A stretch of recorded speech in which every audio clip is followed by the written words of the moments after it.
Out of the fog, out of the night, and into his American adventures comes Bulldog Drummond.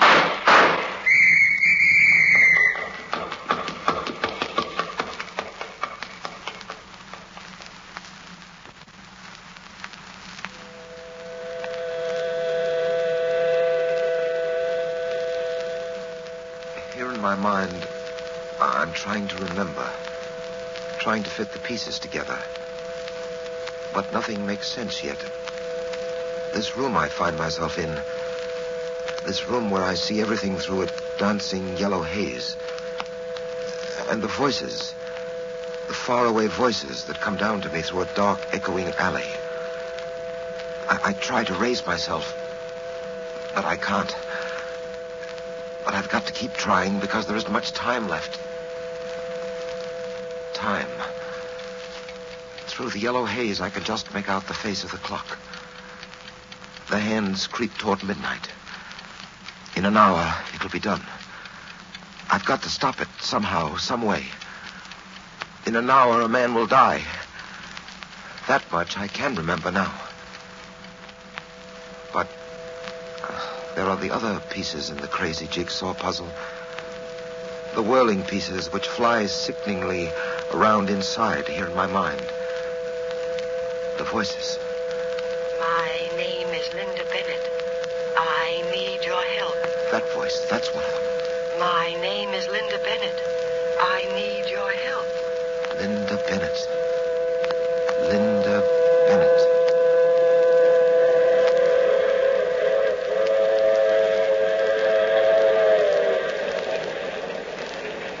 Linda Bennett. Yes, and the train. The shiny metal serpent racing across the flatlands of the Southwest. Denny and I were aboard the Blue Comet headed home from California. After a pleasant chat in the lounge car, we went back to our compartment to turn in. Why, Captain Drummond, the door is locked. Oh, ridiculous, Denny. These compartment doors lock only from the inside. Here, let me try. Well, you're right, it is locked. Well, then someone must be in there, in our compartment. Denny and I stood there for a moment, puzzled. I was just about to knock when suddenly the door opened. Yes? What is it? Well, sir, what do you make of that? Denny, I'm speechless. Well, what do you two want? What do we want? You were trying to enter my compartment. Young lady, there appears to be a regrettable error on your part. What? Regrettable, Denny. Sometimes your choice of words fits the occasion badly. An error, yes. Regrettable, I don't think so. I'm sure this very attractive young lady... Look, will you tell me what you're driving at? I admit your presence enhances the drab decor of a train compartment, but I don't recall having you included when I booked this space. You mean this is your compartment? In a word, yes. That's our luggage on the seat there. That luggage? Oh. I didn't notice. Really? I say, she's up to something, Now, sir. see here, anybody can make a mistake. The door, Denny. Very well, Captain Drummond. Captain... Oh, are you Captain Drummond? I thought you knew. No, why should I? You picked out my compartment in which to hide. How do you know I was hiding? A doctor recognizes a malady by its symptoms. My business has its symptomatic arrows, too. Although I admit I can't quite yet put the finger on your particular malady. I'll need some background data first. My name is Linda Bennett. I need your help. I'll call you Linda. Dr. Drummond's bedside manner. Go ahead, Linda. I'm on my way to Mexico City to find my brother. You're off to a bad start. This train is headed due east. Yes, I know. I'm getting off at Tucson. I'm flying from Tucson to Mexico. I was going to take a plane from Los Angeles, but he followed me to the ticket office, so I had to change my plans. And who is he? Well, I don't know who he is or what his name is, but I think he's the same one who spoke to me on the phone. I'm frightened, Captain Drummond. Awfully frightened. Sit down, Linda. Sit right here. No, I've got to find Robert. I've got to find out what's happened to my brother. All right, I'll help you. I'll do whatever I can. Thank you, Captain Drummond. Thank you. But, you could do something for me right now. What? Well, here. Take this envelope. It's addressed to a general delivery number in Mexico City. Yes. What's in the envelope, Miss Bennett? A note to my brother telling him I'm coming there and where he can meet me. You see, he warned me not to come. In his last letter, he told me to send all my mail to that post office box number. He said he wouldn't be able to answer me, but that he'd get all my messages. Captain Drummond, I want you to mail that letter for me at the next stop. If I get off the train before Tucson, I may never get to Mexico City alive. The man who followed you about in Los Angeles? Yes. He's on this train. I saw him. Where? When? Well, I was returning to my compartment from the ladies' lounge. When I opened the door, he was sitting there. I turned and ran through the cars. Then I tried this door, and it was open. I locked myself in, and then you came. What's your compartment number? 21, Car C. 21, Car C. Denny, you stay here with her. Oh, Captain Drummond, wait. Yes? Please, you'd better not go there. Why not? I'm anxious to have a chat with your pursuit. No, you better not go. He was sitting there with a gun in his hand. He'll think it's me, and when you open that door, he'll kill you.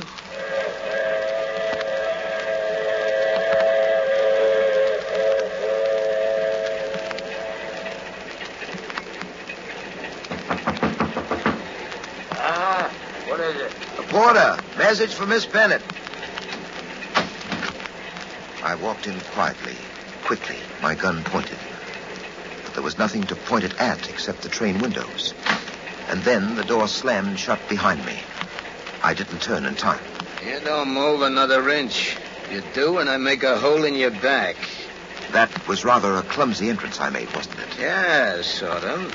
You'll oblige me by dropping your gun in the seat there. Yes, when you put it so nicely, how can I refuse? Now turn around so I can see what you look like. How's this?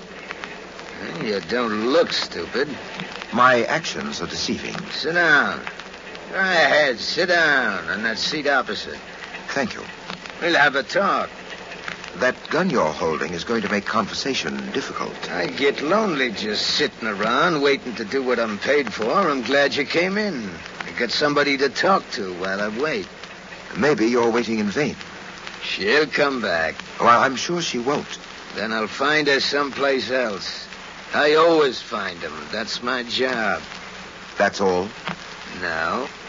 I kill them. Killing is my business. Nice work you're in. It's just like any other business, only harder. Rather risky, too, I imagine. Yeah, it's risky. Hey, where do you tie in with that Bennett girl? I just want to make sure that she remains alive. She's a nice-looking girl. Love, huh? No. Me, I don't trust them when they're as nice-looking as her.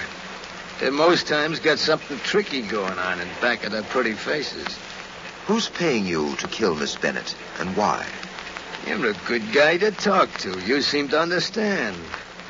I'd like to tell you because you're such a good guy, but you know how it is. Yes, secrets of the trade. Yeah, that's it. Sorry. Well, as long as she ain't coming back, I better get going. You tell her something for me, will you? You tell her she can expect me anywheres along the line between here and Mexico City. Now get up. Very well. Face the window. That's it. Now you stay right there. You take my advice. Count to 10 before you come out of this compartment. It's nice talking to you. So long. I didn't take his advice about the counting. I pulled open the compartment door and rushed out into the corridor. And then I stopped. The corridor was empty. The man whose business was killing had disappeared. A killer was on that train. A confessed, cold, businesslike murderer. He was being paid to shoot down Linda Bennett. And Linda Bennett was with Denny in my compartment. I hurried back through the train. I opened the door and started across the platform that led to my car. And then a hand reached out and grasped my shoulder. Hold it, you. I want to talk to you. Well, I've seemed to become a popular conversationalist. Hey, what do you got your hands up like that for? I find it excellent insurance against being shot in the back. I promise you no untoward moves on my part. Don't be a sap, Drummond. What? Drop your hands and turn around. The only thing I'm going to point at you is this. I don't understand. Well, a badge like this should be familiar to a guy like you. Police? Yes, West Coast. Homicide Division. Lieutenant. Name's Gregg. Sid Gregg. Oh, well, believe me, Lieutenant Gregg, you've no idea what a pleasant surprise you turned out to be. But tell me, how did you know who I was? Well, I checked around. I made it my business to find out after I saw the dame go into your compartment. Linda Bennett, you know her? Yeah, real good. I've been escorting Miss Bennett for quite some time, only she doesn't know it. You've been trailing her? Yes, for 3 months. Well, why? What's the reason? Didn't she tell you anything about it? About Larry Kramer? No, I don't know what you're talking about. Miss Bennett just told me she was on her way to Mexico City to find her brother. Mexico City, yeah, that might be it. He might be there at that. Greg, would you mind letting me in on what's really going on? Oh, sure. I'll get around to explanations a little later, when there's time. Right now, I'll give you a brief version. You can help me save a guy's life, Drummond. Whose life? Larry Kramer's. He's got to be saved before it's too late. Greg, I don't know anything about your Larry Kramer, but talking about saving lives, I have a special interest in the same field. Linda Bennett being that special interest. Now, what are you giving me? There's a killer aboard this train. That's why Linda Bennett came to my compartment. That's what she told you. It's something I found out for myself, too. What do you mean? I talked to the killer in her compartment. He didn't leave any doubt as to what he's up to. If and when he finds Linda Bennett, he'll kill her. Is this on the level? On the level, Greg. And I want to make sure that he doesn't find Linda. Well, I don't know what your angle is in this, Drummond, but I'm just as anxious as you are to see that the Bennett dame doesn't get knocked off. Very well, then, come on. She's still in my compartment. My man Denny is looking after her. She's not in your compartment, Drummond. What? I just came from there. But that guy you call Denny is still there with a lump on his head the size of an egg. Well, what happened? Is Denny all right? Well, he was out cold when I left, but the doc said he'll come around okay. We'd better find that Bennett dame before that gunsel catches up with her. I'll take the cars ahead. You... Drummond, look out!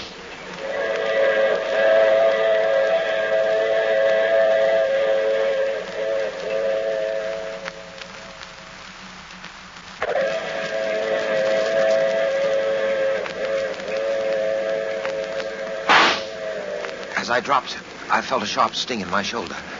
I looked around.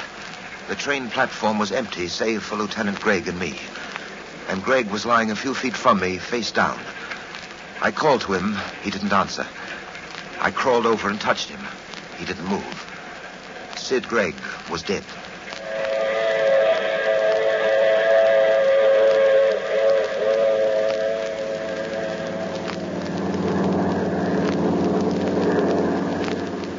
Feeling better, Denny?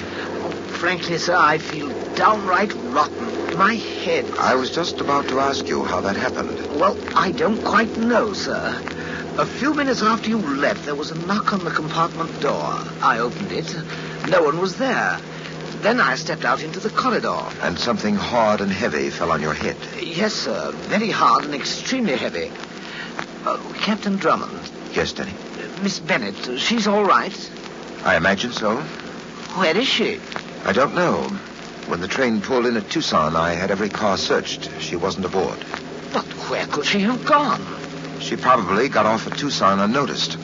It wouldn't have been difficult. I had lost interest in Linda Bennett momentarily. What do you mean, sir? I had a murder on my hands.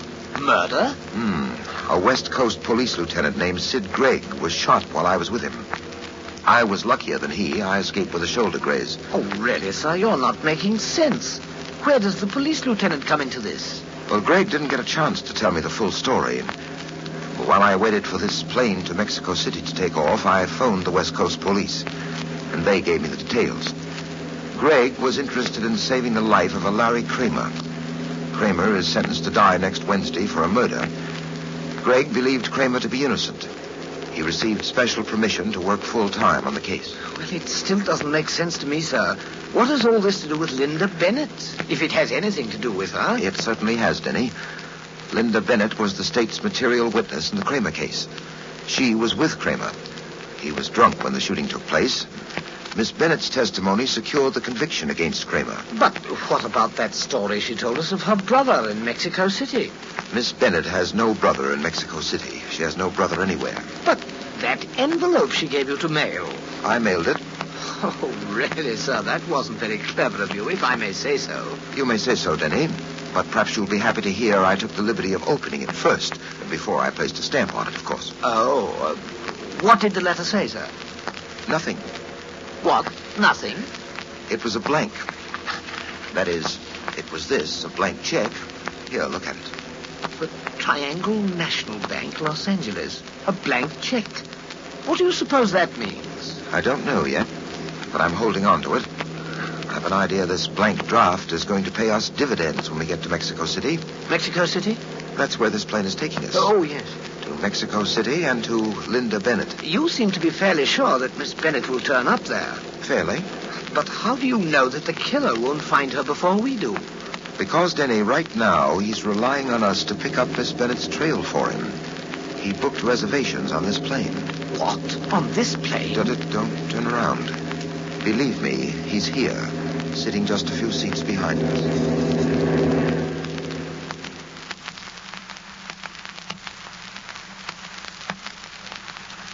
Denny and I went to the Mexico City post office.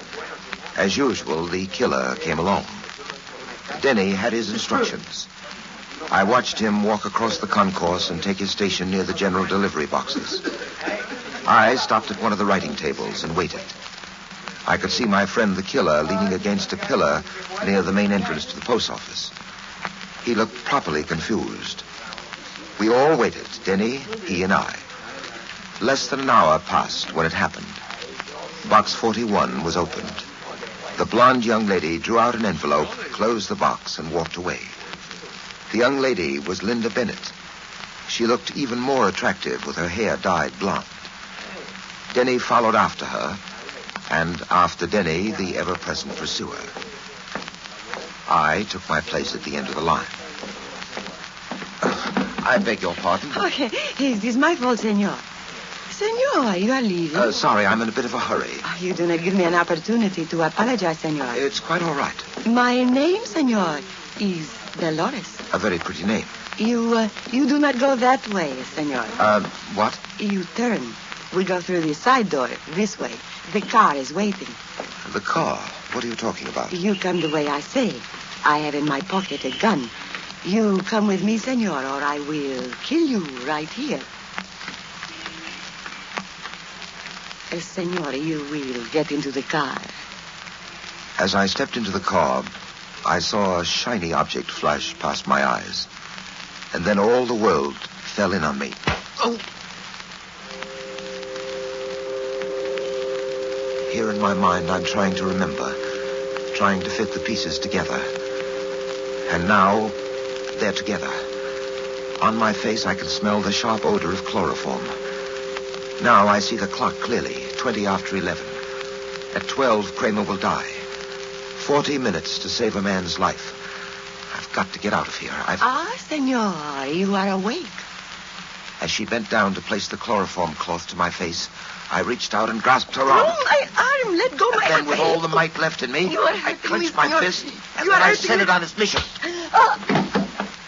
I rushed across the room to the door, opened it, and walked out into the night. I never knew fresh air could smell so good. A few yards from the house, I saw the black sedan. I got into the car, switched on the ignition, slammed the car into gear, and cut into the darkness ahead.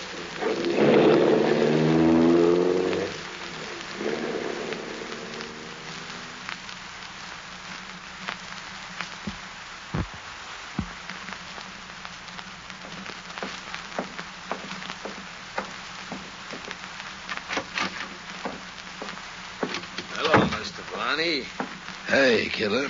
Al told me you just got back to town. I got good news for you, Mr. Barney. Good news, I hear. That's why I came back to Mexico City. Where's the Bennett dame? Outside? Hey, what about the character you picked up with her? He's Drummond's boy. They're both outside with Steve. What about Drummond? Dolores and Manuel got him out at their shack. All the eggs in one basket, eh, killer? That's right, Mr. Barney. By the way, Steve took care of that Los Angeles cop Greg for you on the train. Yeah. Al told me. You can bring that Bennett doll in now, killer. What about Denny? I got nothing to say to him. Okay, Steve. Mr. Varney wants to see you. Come on, sweet face. This way. Here she is, Mr. Varney. Hello, Linda. What's the matter, baby? Ain't you glad to see Chris Varney again? She don't look like she's glad, Mr. Varney. That's funny. I hear she's been breaking her neck to locate me. That right, Linda? You sure played me for a sap, Varney. I went down the line for you. I did everything just as you wanted it. I lied my tongue out on that witness stand. I got that conviction against Larry Kramer for That's you. right, Linda. Those smart words of yours built a neat frame around Kramer. The neatest frame I ever saw. I showed you my appreciation, didn't I? You got my check for $10,000. I wrote it out for you nice and clear. 10 G's. That's what it said, didn't it? It said nothing. When I looked at it the next morning, it was blank. Blank? What do you know about that, killer? Yeah, that's tough. You wrote that check with disappearing ink, Chris. That was a dirty, rotten trick to pull. You should have complained to the cops, Linda. All right. Go ahead. Have your fun. Have a good laugh. Here's something else to laugh about, but maybe it won't be so funny. 5 minutes to 12, killer. 5 minutes and Kramer You listen to goes. me, Chris, because I'm not finished. You're making that $10,000 good. Because if you don't, the police back on the coast are going to hear the real story. Mexico City is a long way from the coast. A long way. Yeah, I thought of that too, Chris. I gave an envelope to my roommate, Dolly Wilson. Nice kid, Dolly. And that envelope's got the whole story in it. If anything happens to me, Dolly turns that envelope over to the district attorney. A real nice kid, Dolly. It's too bad. Too bad Steve had to smash in that pretty face of hers. What? She tried to hold off from him.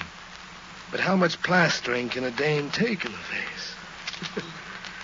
This the envelope you're talking about, Linda? You've got it. Huh? Yeah, I got it, baby. I got everything I want. Killer, Yeah, Mr. Varney? you can take care of Drummond's boy now. What about her? She's next. Then you go out to the shack to take care of Drummond. Go ahead, Killer, get started. Okay, Mr. Varney. Sit down, Linda. You got a little time until Killer gets to you. Sit down and enjoy the sound of this.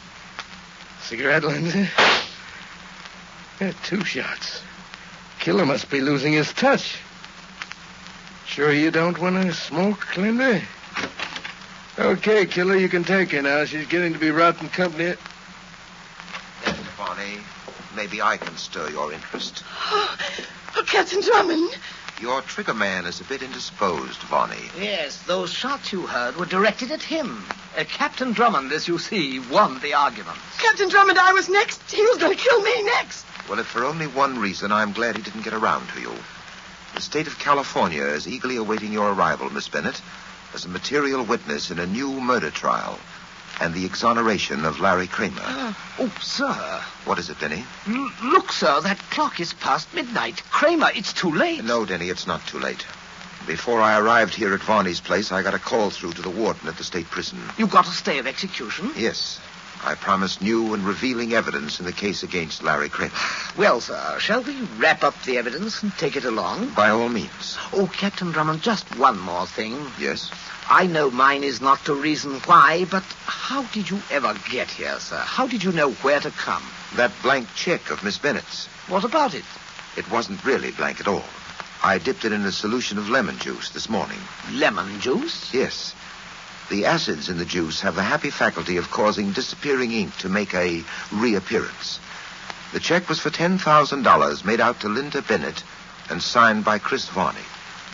It wasn't difficult to find Varney's residence here in Mexico City.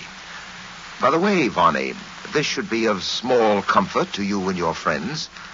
The ink the law uses has absolutely no disappearing properties whatsoever. Once it's down on indictment papers, it sticks.